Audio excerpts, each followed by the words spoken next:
My name is Tina Escaja, and we are here today in the exhibition at the Flynndog Gallery, an exhibition that is collective and is under the title of Messages from the Anthropocene.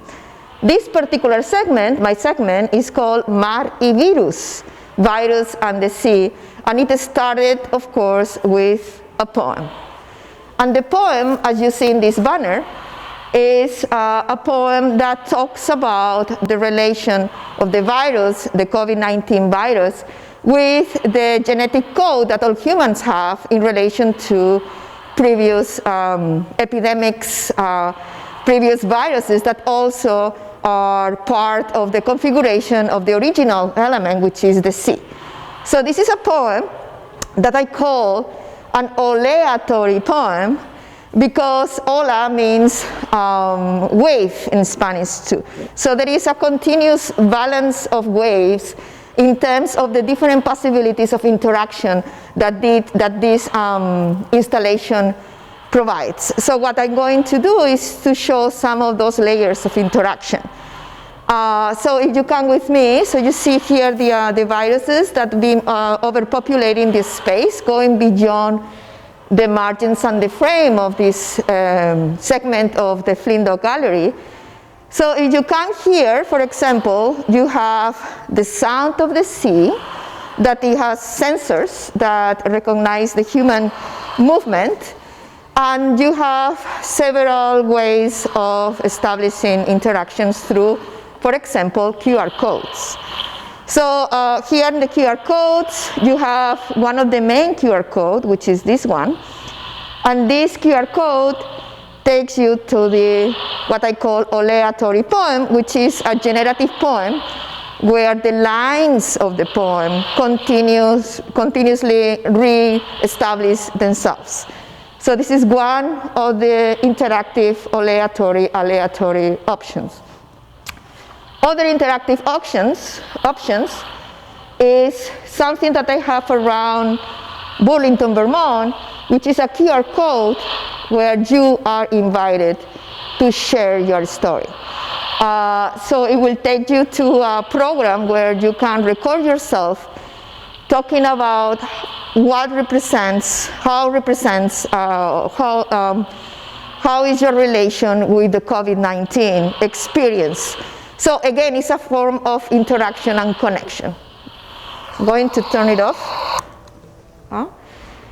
Another level of interaction is that there is some components here that are signaled with a red dot, where it takes you to augmented reality element.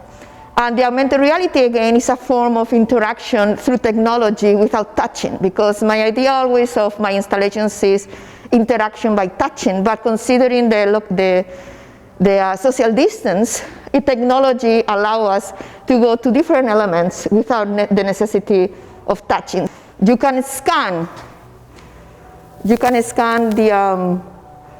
the elements that are being highlighted, and then you have other levels of interaction and experience of this project. In this case, there is a video based on the Mar y Virus concept. So here you can listen to Christine Dijkstra, who is a translator of this poem, through the Bleeper app. Virus of the sea. Residues we are, they say, of ancient germs, of archaic plagues that could either take us in or raise defenses from some historical specter, from imagery of the dead in medieval canvases. This one in particular is a feminist manifesto in times of coronavirus, a feminist manifesto against the Anthopocene, which is the impact of the human species in the environment. So I'm just suggesting with this QR code a reframing of that Anthropocene and that impact by an alternative into the Gynecene, into the female. So also this is kind of an homage to a group, an absurdist group, performance group called Feminists Against BS, based here in Burlington, Vermont. I'm the co-founder with Laurie Essick, and also we have Lindsay London, and we did several performances over the years here in Vermont. But let me show you what you can find within those file cabinets, what is archived here. One of the files presents different alternatives to the paradigm, to the Anthropocene, anthropocentric paradigm by women that have been externally important in the history to establish that change, that alternative. And here, down here, I have artifacts related to one of the performances that we did as Feminists Against BS. And as you see, we are detoxifying some components of that toxicity, like the toxic masculinity, of homophobia, transphobia, etc. So this is a performance we did a few years ago, and I wanted to pay homage to that performance and that alternative. So if you go to this segment, here is the other file cabinet. This file cabinet, like the one that we just mentioned, is also an homage to my friend Bren Alvarez, who created right here this monument to bureaucracy with a tower of file cabinets. And she also, Bren Alvarez, has here in this space an inside-out representation of that file cabinet through a tower made with papers. So here we have another file cabinet, and file cabinet means artifacts that contain human experience, archive.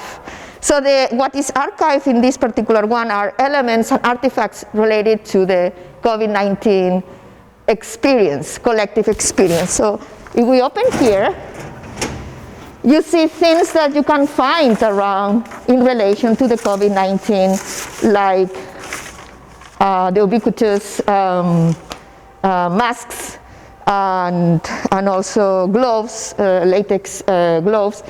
And here what I have is I created a projection of the video Marivirus as another level of experiencing that, initial poem that is the genesis of the whole project.